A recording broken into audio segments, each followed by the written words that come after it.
안녕하세요. 정혜래 가업승계연구소 박시연 세무사입니다.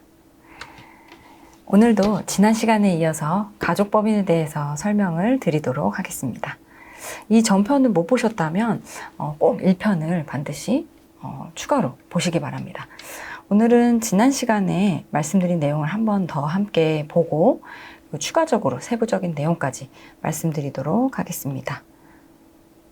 특정 법인은 자녀가 주주로 있는 법인을 말하죠.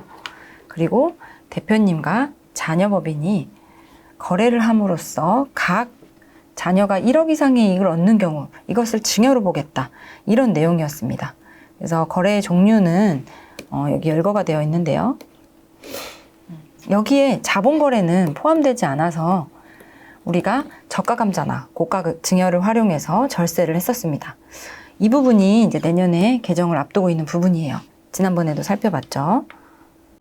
앞에서 봤던 이제 열거된 거래에 자본거래가 없었기 때문에 활용도가 굉장히 좋았었는데 이제는 2025년 1월 개정을 앞두고 있다. 네, 이렇게 보시면 되겠습니다. 그래서 개정 전에 우리는 빨리 실행을 해야 되겠죠. 그래서 증여하고 저가 감자를 실행을 한번 해봤었어요. 지난 시간에. 그래서 증여를 할 때에는 증여세는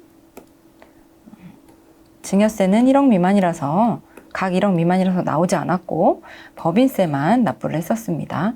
그리고 마찬가지로 이제 저가 감자를 진행을 했을 때에도 자본거래는 열거가 되어 있지 않기 때문에 증여세가 과세가 되지 않고 법인세만 과세가 되었었습니다.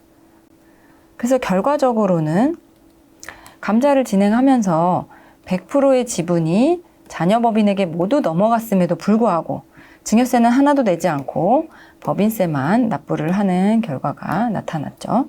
그래서 이것에 대해서 한 번에 증여나 상속으로 이루어졌을 때에 비해서 20억 이상 절세가 가능했었습니다. 그렇게 감자까지 진행 후에 매년 배당을 통해서 세금 없이 추가 증여를 할 수가 있는데요. 왜 세금이 없냐? 배당을 하게 되면 법인세가 발생하지만 우리는 100% 지분을 만들어 놨기 때문에 이중과세 조정을 통해서 법인세가 나오지 않게 됩니다. 그리고 1억 미만이기 때문에 증여세도 부과되지 않게 되죠. 지난번에 봤던 것처럼 이렇게 큰 절세 효과가 내년 개정으로 거의 줄어들게 될 예정이에요.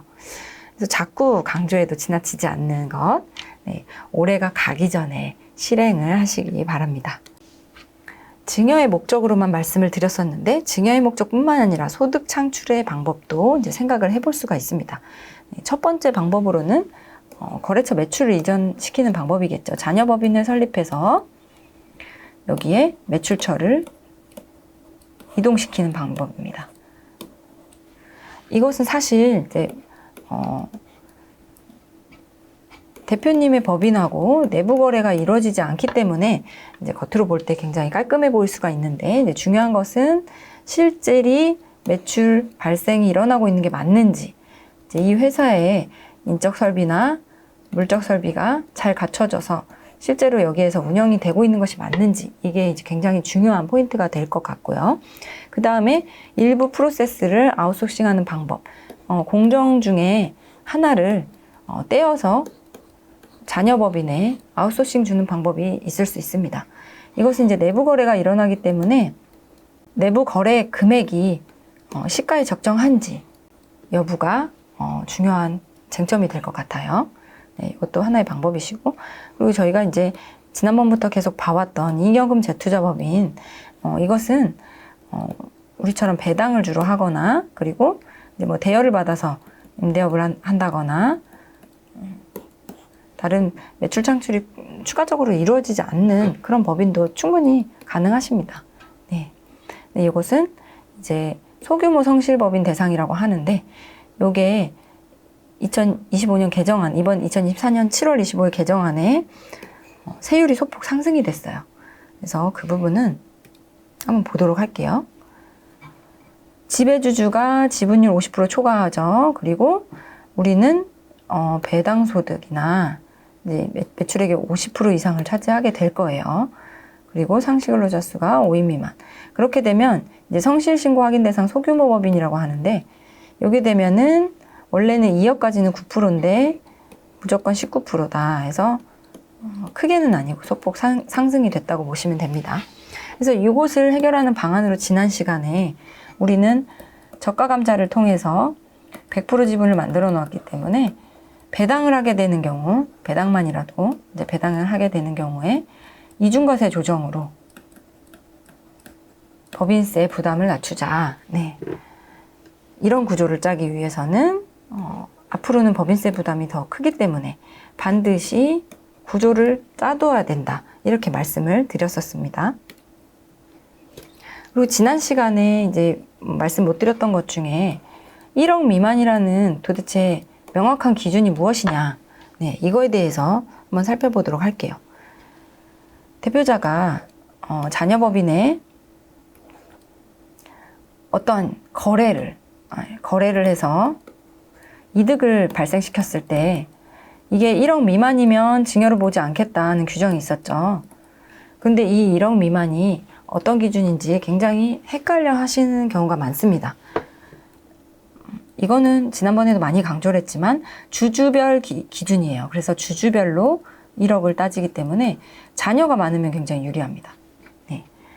각 1억이니까 4억이 되고요. 8명이면 8억이 되겠죠. 그리고 또 하나 거래별 기준. 이 거래별 기준, 이게 이익별 기준이라는 뜻인데요.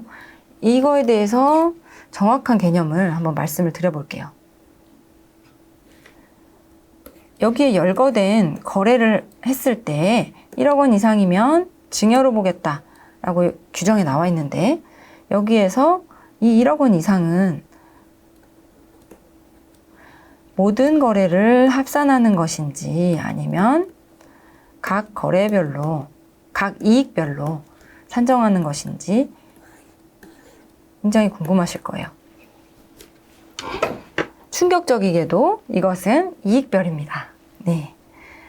이익별이라는 거 굉장히 파격적인 거예요. 예를 들어 1번 1억을 증여했다. 그리고 20억을 대여했다.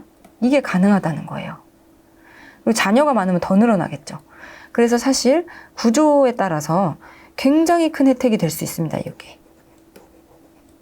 근데 이거는 의견이 조금 나뉘는 부분은 있어요. 그런데 예규에 2018년 예규에도 여기 보시면 각호라는 게 이게 각호거든요.